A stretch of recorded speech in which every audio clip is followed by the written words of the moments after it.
2-pitch, swing and a miss, struck him out.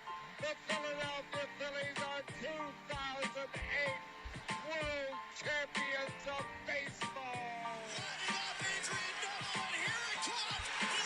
Believe it, get out. Philadelphia Eagles are Super Bowl champions. Eagles fans everywhere, this is for you. When it comes to the NBA, if I could use one word to describe it, especially this playoffs, it would be the word narratives. There's always narratives when it comes to the NBA, when it comes to players, teams. But with this playoffs, it seems like the narrative has always been, and I talked a little bit about it last episode, what teams are pretenders, what teams are actual contenders. And today, I'm going to be looking at the Brooklyn Nets, who unfortunately just got swept in these playoffs. Boston completely sweeping them in the first round. Their only team to get swept in the first round. And to a lot of people, it's looking like they were just pretenders. But this was a team that definitely had a lot of issues throughout the season. With Kyrie not being there for it all, commentators in this game, in Game 4, picked up on it a lot, saying that this team didn't have much time to really gel together. But so, the narrative here is, or the narrative I want to take a dive into today is, did the Nets make a mistake? So first off, starting off with the Game 4 analysis, the first quarter and the Nets were kind of already being careless. You know, they had a lot of fouls. They had 6 fouls by the 7-minute mark, but KD didn't allow a lot of that to get to him, and he didn't allow the Boston defense to get to him a lot this game. KD just kept heating up, but throughout this game, the one noticeable feature, and I'm going to continue to come back to this, is just how much Brooklyn's small ball lineup was not helpful to them, especially in this series against the team that they were playing against. Because my goodness, they were proving to be ineffective at so many points in this game, where guys like Daniel Tice for the Celtics were just able to get easy offensive rebounds, and the Celtics were, just like the rest of the series, were so easily able to get into the paint and get easy buckets or get easy free throw calls, which caused a lot of the Nets players to get into foul trouble early on. Like, I think by the half, a bunch of players already had 3 fouls. But the small ball lineup for Brooklyn, I mean, it seems great in theory, but then you get these early quarter showings where it's the opposite of it, where because they have all these smaller guys out there, you know, they're really struggling.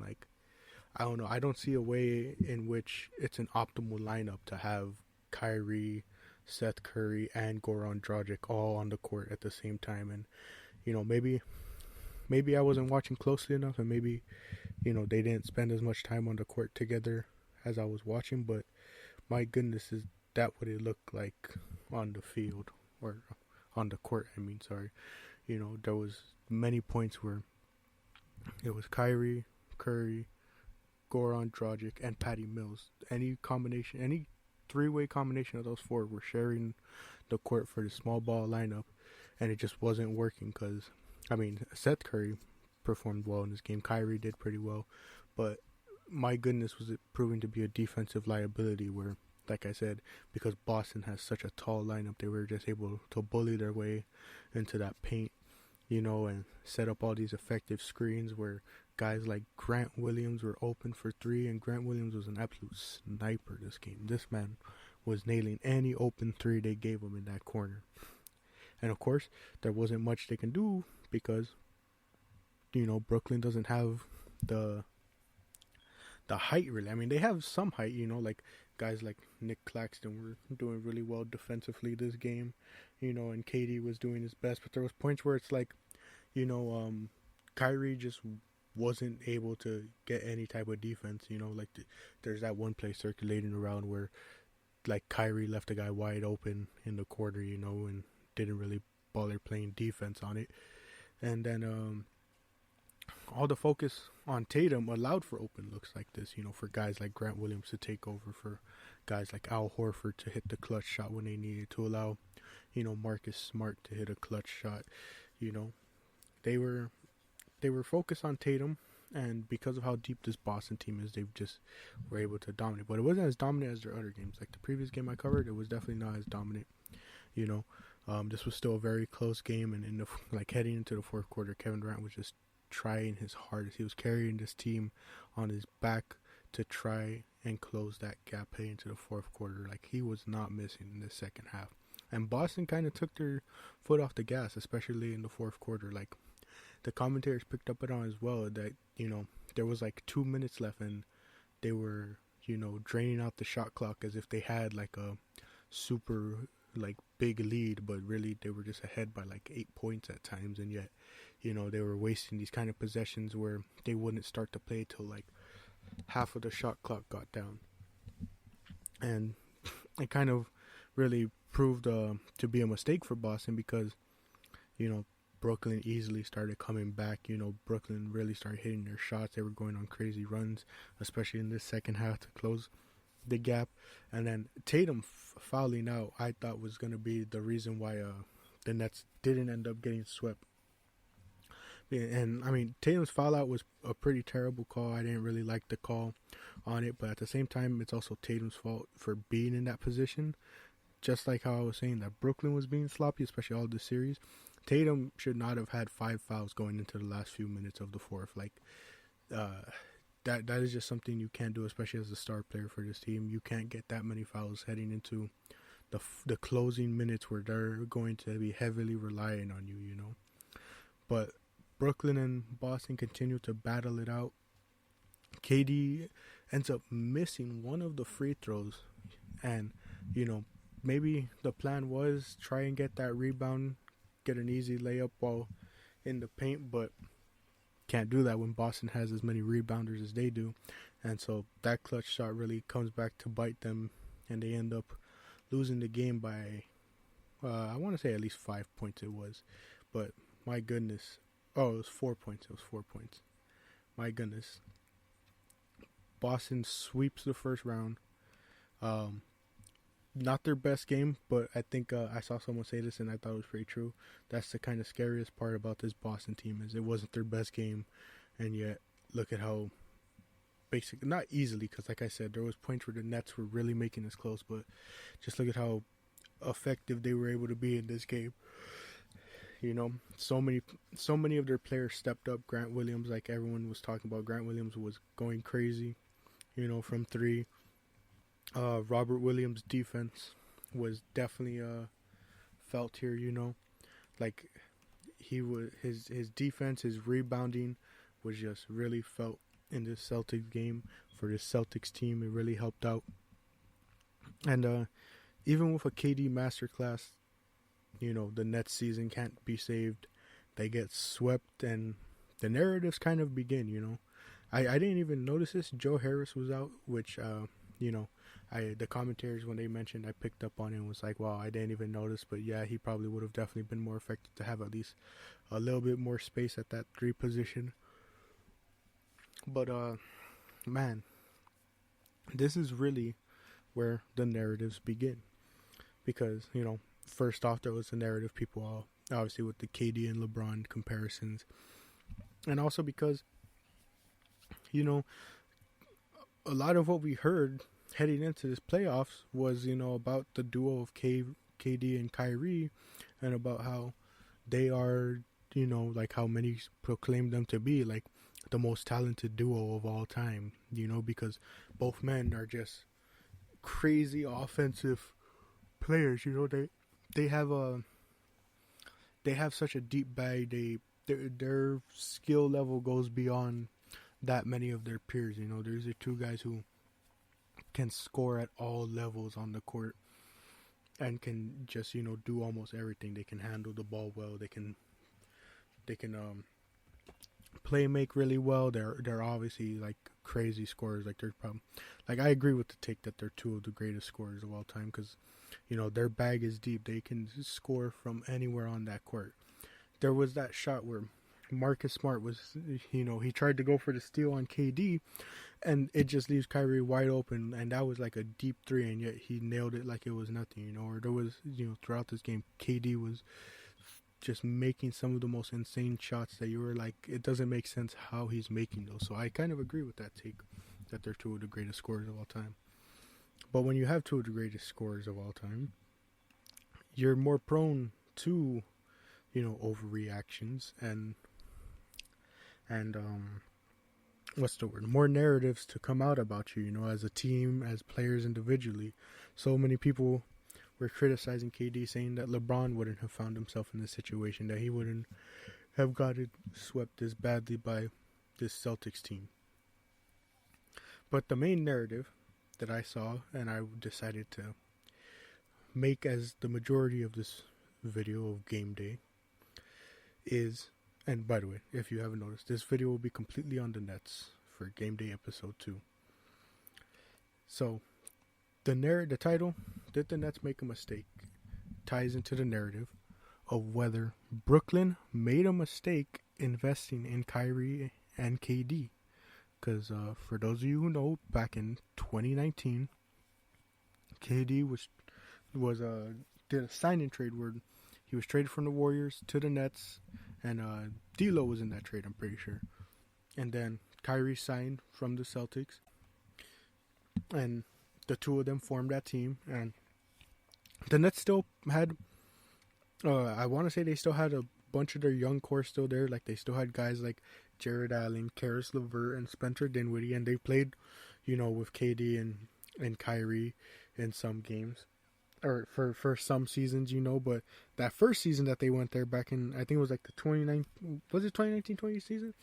I think it was the 2019-20 season where KD was out completely with a Achilles injury. And Kyrie, I think, only played 20 games that season, so we didn't get to see them as a duo, and we rarely got to see that Nets team play with that young kind of squad that they had. But that young Nets roster still made the playoffs, but they got swept by the Raptors that season, and they had a record of 35-37. And then the next season, the Nets had a record of 48-24, where Durant played 35 games, Irving played 54, and the Nets would trade for James Harden. But that trio only played like 16 games together, so it's like you rarely got to see just how much they could play together. But they still made it to the Eastern Conference semifinals, where they would lose in 7 to the eventual champs, the Milwaukee Bucks. And that kind of was a really close series that I don't think anyone can really fault them for, because they took it to 7, and as many people said, the Nets were like an inch away because KD's foot was over the line. Actually, now that I'm thinking back to it, was it in 5? I think it was either 6 or 7 games it went to. I think it was more so 6, but they lose in that semifinals, all because KD's shoe was just a bit over the line, and the Bucks were able to overpower them. But the big thing there was they lost the eventual champs, so it's like it's not that hard of a loss, but they'll come back better, and plus they had injuries. I think Irving was out, Harden was dealing with some injuries and still played through them. And again, KD just tried his best to put that team on his back to push through, but they weren't able to. And then this current season's record was 44-38, so 44 wins, 38 losses. That's 3 seasons technically, but really technically only 2 seasons, because like I mentioned, the first season of this KD-Kyrie duo, the first season KD wasn't there and Kyrie was pretty much out that entire season.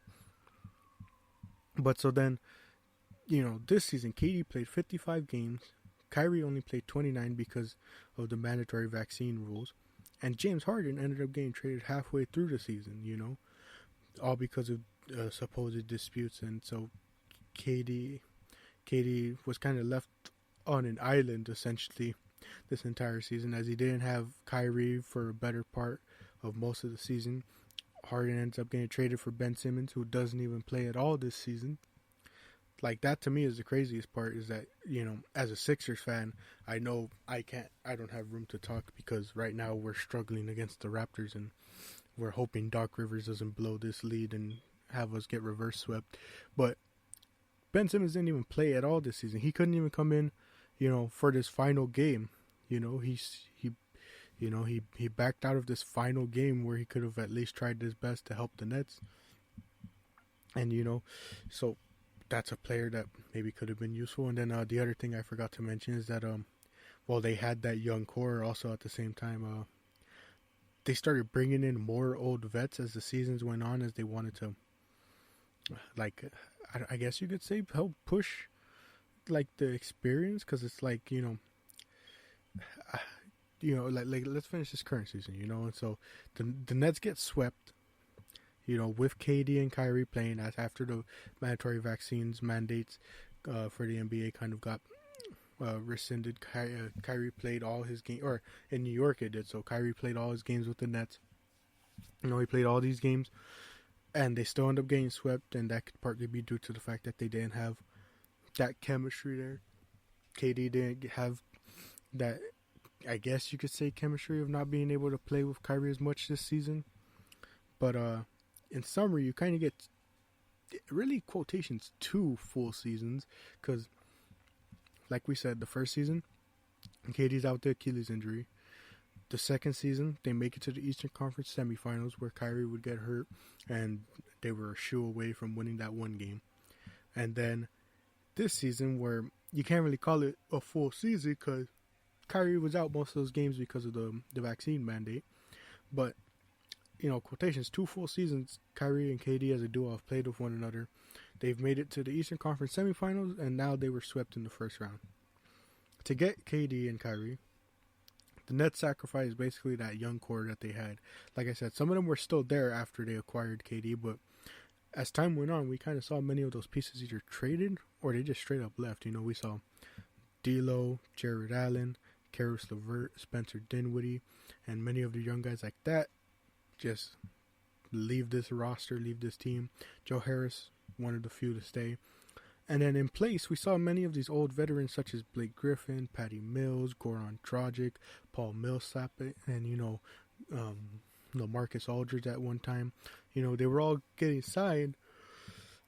And what's to show of it, really? I know Patty Mills has had a couple games for this Nets team and helped them out. I'm not trying to say that some of these guys didn't contribute, but, for their age, it's like you kind of look at it and think to yourself, what was the point of it all? Because, I get you want guys with experience, but does the experience really help when there's no production on the floor? Blake Griffin last night, his production was just fouling out Jason Tatum, which, ended up not even working to the Nets' benefit because they still couldn't capitalize in those final minutes. What was considered a championship locked team, especially when they traded for James Harden, turned into disaster when those disputes and injuries muffed those aspirations. As I mentioned, Harden was traded for Ben Simmons, who has played 0 games for the Nets, not even making it back in time to prevent this sweep. And now I guess the narrative is, well, got to look towards the next season, that Simmons comes back. Which, how patient are the Nets going to be with that, with the Ben Simmons saga? They can't really do much since they were the ones that traded for him. It's not like they can cut him because of his huge contract, and it's not like they can really trade him because I don't know any team really that would trade for a guy who hasn't played in a whole year. And I know there's a whole thing of potential, and Ben Simmons is still young, but from what we saw in those final games that he played with the Sixers, I remember those games. I'm a Sixers fan. I know how much weight is behind that Ben Simmons name. I don't know many teams that would trade for him, And of course, they could just be patient with him and let him come back and, see just how he plays with KD and Kyrie next season. Who knows how far that team could go. But that's got to sting to know that this guy you traded James Harden for, because of all the disputes, ended up kind of causing, not more disputes, but it's just kind of more press and more narratives to be thrown at your team because he doesn't even play he doesn't even play a single game for you this season.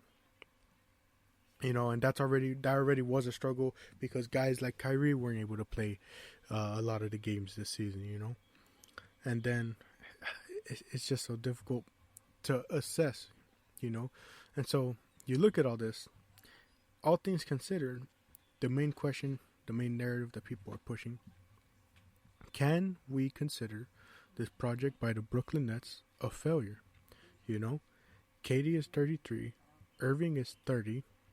I mean, KD's on the books for the next couple of seasons. I'm pretty sure he signed an extension. But Irving, unless I was getting his contract details wrong, I got all this from Basketball Reference as always. He has an option next year, and that's kind of it, And Irving being the younger guy, who's to say he doesn't leave? And that only leaves KD with whatever the team has left. And, they still have bright spots. They still have guys like Bruce Brown and Nick Claxton, as I mentioned, Those are definitely two young guys that this Nets team can really, utilize more of. They're two pretty good young role players. But the reason people want to ask is, can we consider this project a failure, is because of the lack of success we've seen from them. They've made the playoffs each year that they've been on the books, even the year that neither man was active for that long. But, they've made the playoffs each time. They got to the Eastern Conference semifinals, where they went toe-to-toe with the eventual champions. And then this year, where they got swept. And, that's why I kind of think it's an overreaction, because, just last year, they were in the Eastern Conference semifinals, and everyone was saying, they're going to be championship favorites and all that. And now, because they're struggling so hard against... or they struggled so hard against Boston and got swept in the first round. Now all the narratives come out that, they're not as good of a team, and this project by the Nets was a failure.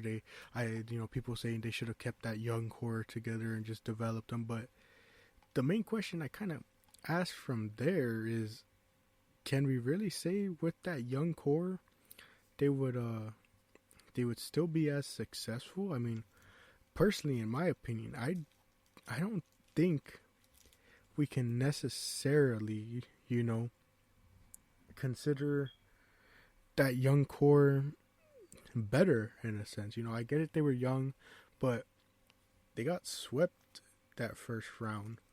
And then the year before, I'm sorry, I didn't have this ready, but the year before, I'm pretty sure that team, they might have made the playoffs, but I don't know. Let's see, 2017 to 2018. No, they didn't. They were 28-54. Yeah, it was that special year of, like I said, 2018, 2019. They went this is the year before KD and Kyrie got there. 2018 to 2014, they were 42-40, so just a little bit above 500. And again, they would lose in the first round of the Eastern Conference. In the playoffs, the Eastern Conference playoffs. So they weren't really having the type of success that the KD Kyrie teams have had, where they made it to that Eastern Conference semifinals, close to making it to the finals, but I just can't see where people are getting the narrative from that the young core would have been better. Because let's say they don't go out and sign Durant and Kyrie. They stick with D'Lo. They stick with Spencer Dinwiddie, Karis LeVert, Jared Allen, all those young guys. Still find a way to maybe get Bruce Brown and Nick Claxton on this team. I don't think that young core still has that type of success. They're definitely not the young core that young core, no matter how much you develop them, I don't think they still go toe-to-toe with the Bucks like the KD and Kyrie duo did. And honestly, that young team is probably still getting swept by this Boston team, and probably in a more laughable manner at that. Not to say that that young core wasn't a good team, and not to say that there aren't good players that can match up well, but if KD and Kyrie were struggling against that Boston defense, two of the greatest scorers, I don't know what you would say for guys like, D'Lo, Spencer Dinwiddie, Jared Allen. I just don't think they would have matched up well with this team either, And the main question I have, because I'm not necessarily calling this Brooklyn team a failure or this project a failure, but the main concern I have is that there's many teams emerging, you know. We have the Grizzlies, the Raptors, the Bulls, and other teams that are slowly on the rise. You know, the Cavs, the Hornets are really building up nice rosters. The Spurs, you know, almost made the play-in. And I know it's not the same conference as this, but I'm saying, like, there's all these teams that are emerging, and there's many teams that are solidifying their spots, such as the Bucks, the Suns, the Sixers, the Mavs, the Nuggets, the Celtics, the Warriors. You know, although we don't know what's going to happen after the season, the Jazz still kind of are solidified as a team.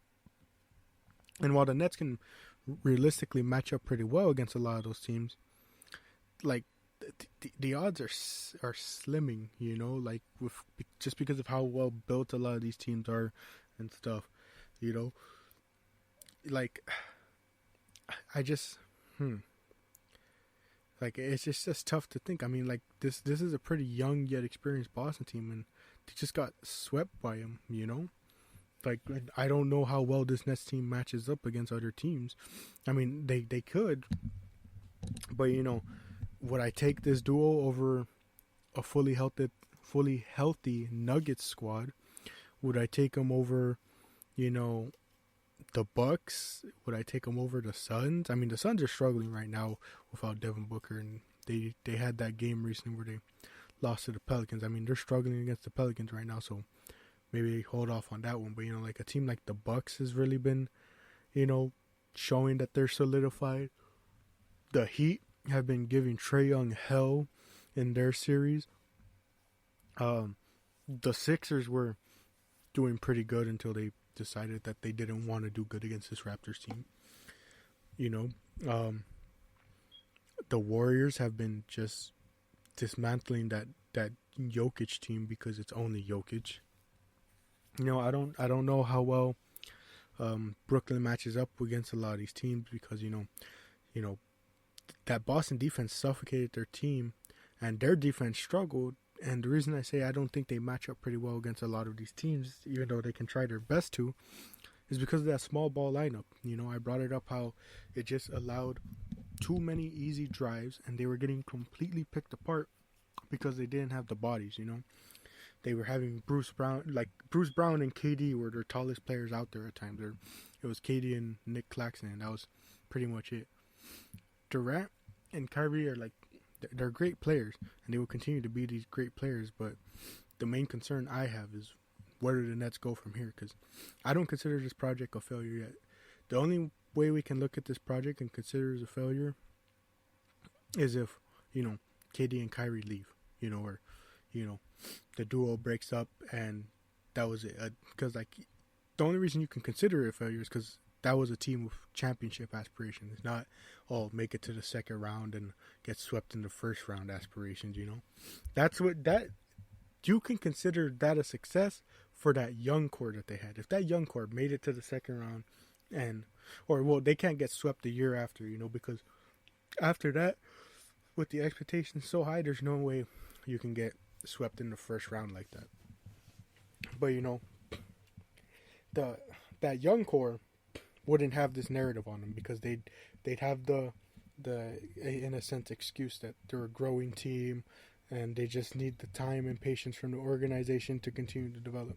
Whereas with KD and Kyrie, two of the greatest scorers, you don't have that time, especially when they're both above 30 or Kyrie's just 30. You know, it's like I said, there's great players. They're going to continue to be great players. But you got to start looking at this future. And I'm going to say right now, with the narrative of are they a failure? Is this project a failure? I can't say they're a failure now. But in a couple of years, because of how much there's been championship aspirations and people saying they're championship contenders, if in the future none of that really happens, I mean, you can't necessarily call it a complete failure if you made the playoffs each year with this team, with these two players. But in a couple of years, it may be looked at as a failure because it didn't lead to anything, you know. But I'm not the type to just criticize and, you know, go out and call them a failure. If the Nets want to, you know, continue to have success and go further beyond the level of success they've had these past two seasons, the way I see it, you know, they they need to get rid of, first off, they need to get rid of the small ball lineup.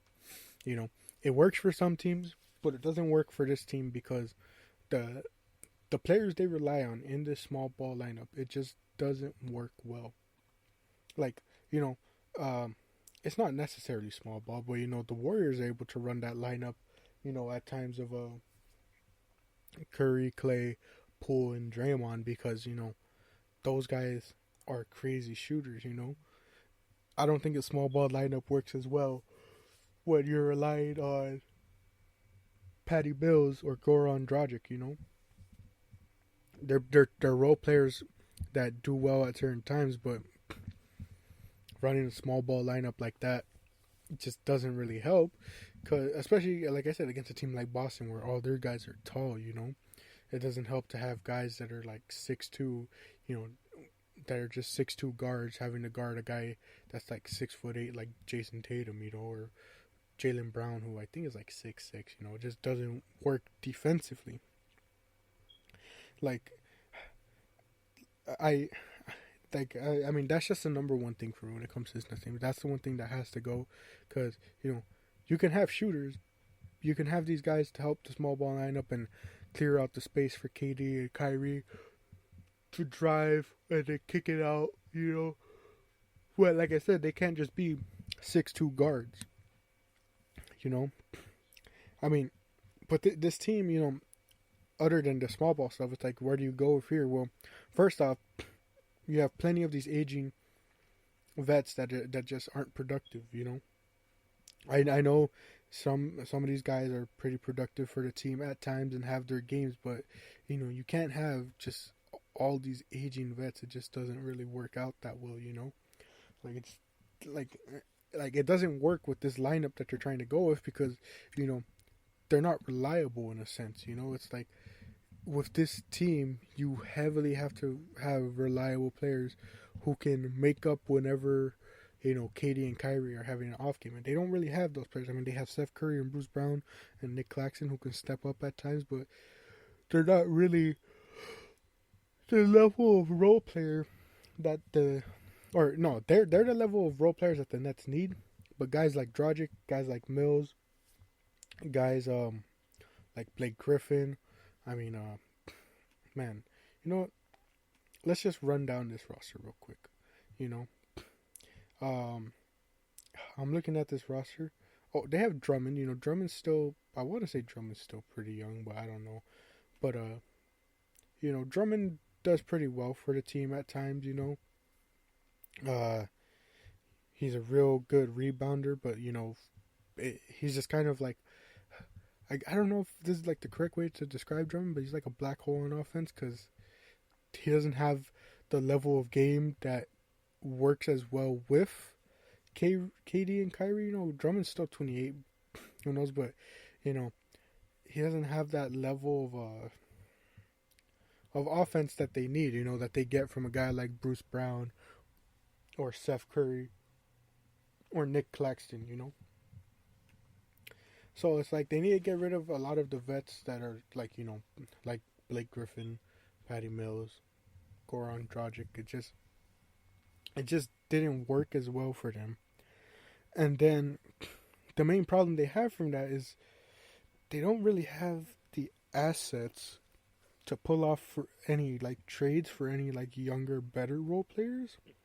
Because no team is gonna take just like a straight up trade of like, you know, oh, let me get this like one young guy that you have for this vet, unless it's like a championship team. And even then, you know, it's like if the Nets were to try and hit up a team like the Warriors or the Nuggets and tried to trade for one of their like young bench players, it's like, do the Nuggets or Warriors look at that and say, let's trade this player, this young bench player who's been productive for us off the bench for, you know, because again, Nets don't really have that many assets for this like this vet that they have and just want the experience, like, because I mean, what's their experience gonna do when you already saw success because a younger guy was helping you more in the playoffs? You know, like if you already saw that young guy already like help off the bench and be productive off the bench in a playoff series, especially for a team like the Warriors, let's say, who'll make it to like the semifinals. Why would you then go and trade him for a vet from the Nets who wasn't even productive in that sweep? You know? And I don't know what the Nets draft capital is looking like, but, you know, they're not going to be able to pull off much of these trades without giving up that draft capital or being forced to give up the good role players they already have, you know, with the likes of Seth Curry and Bruce Brown. Like, if they're going to want better young role players, no team is allowing them, or no team is going to trade one of their, you know, role players just for the vets. They're going to want something like Seth Curry or Bruce Brown in exchange. And then, you know, the cap space for the Nets, I don't know the situation there, but I imagine when you clear a lot of these expiring contracts and other contracts off the books, they'll probably have the space, and they'll just have to look to free agency, which, you know, when you have KD and Kyrie on your team, you're going to attract, you know, players to come here. And especially, I mean, maybe it might be a little bit difficult after that sweep, who knows, but like, it's KD and Kyrie, you know, no one's going to pass up the opportunity to play with them unless they're getting contract offers from teams that perform better than them, you know, like if the Celtics, the Nuggets, the Warriors, the Bucks, the Suns, you know, teams like that are offering them contracts, are more than likely going to take it with them because they're the teams that have seen more success. But, you know, they're going to have the money to just hopefully change this lineup and the way this team is run, you know, because like you need to get taller players, you know, you need to get essentially more shooters. You know, they had pretty good shooters, and especially that worked with KD and Kyrie, but not at the level they needed to, and not for what was being sacrificed on defense. And then you know, maybe get some more modern big men. You know, if they don't end up trading any of them, they should invest more, like I said earlier, in Bruce Brown and Nick Claxton, and get more modern like big men, you know, that can, you know, not only defend but help KD and Kyrie, you know, with some type of offense, you know, so that KD and Kyrie aren't having to carry the whole load themselves. And the most important part to this, you know, this isn't even like a hot take. This is pretty common, you know. This is I think most of the Nets fan base will even agree with me on this, because if I could say this for my own team, the Sixers fan base completely agrees on this, where a lot of times they even feel like it doesn't matter how successful they are this season, we could win a championship, and I'm still pretty sure this fan base would want Doc Rivers gone. Similar thing for the Nets, Steve Nash has to go. There is no way this team can continue on with Steve Nash as their head coach. There's just no way. This whole players coach thing, you know, like he's the players coach because, you know, he was a former player, he gets the players. It just has to go, you know, because this man has been severely outcoached in every single playoff series. Like that Bucks series, you know, though it was pretty close, I think many people would say still that a lot of it was down to the talent of the player and not the coaching. Not the coaching of Steve Nash. And similar here, Steve Nash, this entire series against the Celtics, 4-0 sweep, got completely outcoached by Boston's coach, who I'm pretty sure is in his first year. Like, this is oh my gosh, hold on. Let me get the guy's name.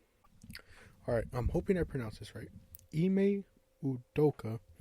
You know, he's in his first year as the Celtics head coach, and just completely outcoached Steve Nash's series.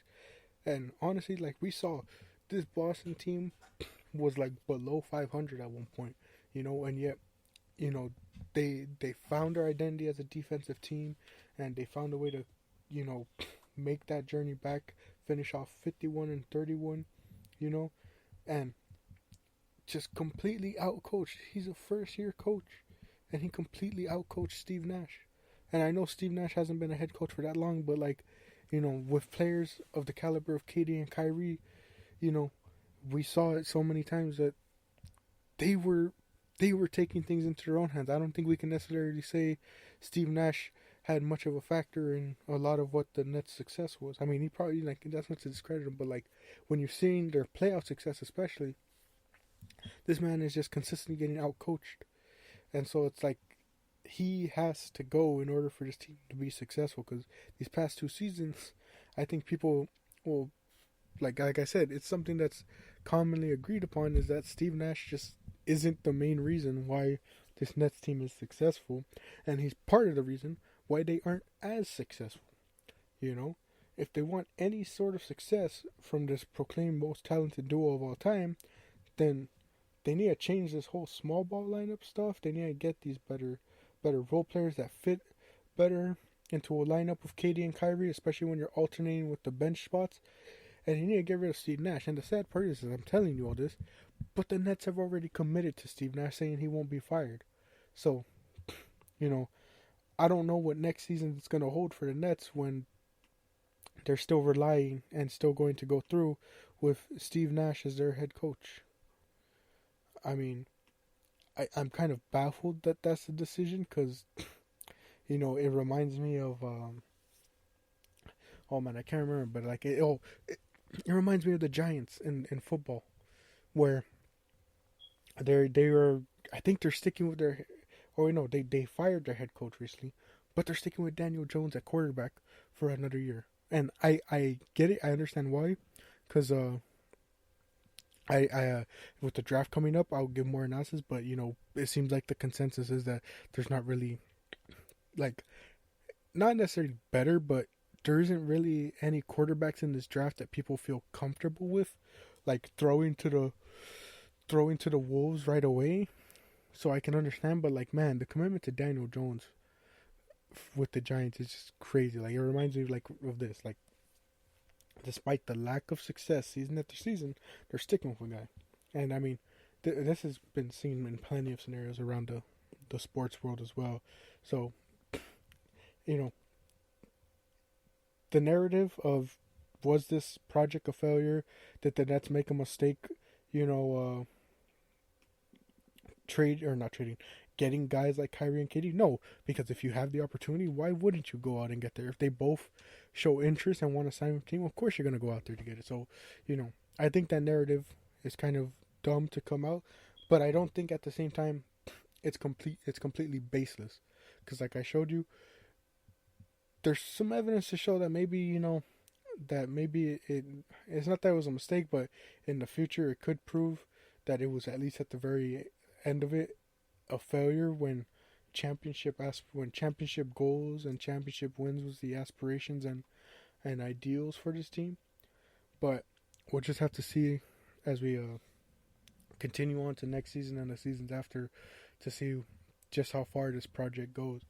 Because at the end of the day, you know, with their allegiance to Steve Nash, I think that might be the death of this team. You know, like the detriment of this team is that they're going to rely on Steve Nash because of, you know, being buddy-buddy with a lot of the players. And it's just going to hurt them, because even if they see more success, you know, they can try and make deep playoff runs. But at the end of the day, I think the overall talent isn't going to matter much when they get out-coached by different teams. Because, you know, I think, man, this is a hot take, but like, you know, KD and Kyrie are probably more talented. I mean, there's players close, you know, Tatum's close, Brown is close, you know, but KD and Kyrie as a duo is probably like more talented than a majority of that Boston team, and yet they still got outplayed because that defense was just torturing that Nets team, you know.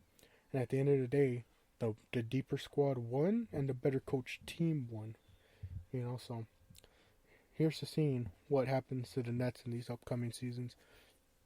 Did the Nets make a mistake? No. Can it all be considered a failure? Not yet, you know. Just have to wait and see what this team does. And with that being said, that's another episode of Game Day. No outro yet. Still figuring it out. But thank you all for joining. I've been your host, Jack.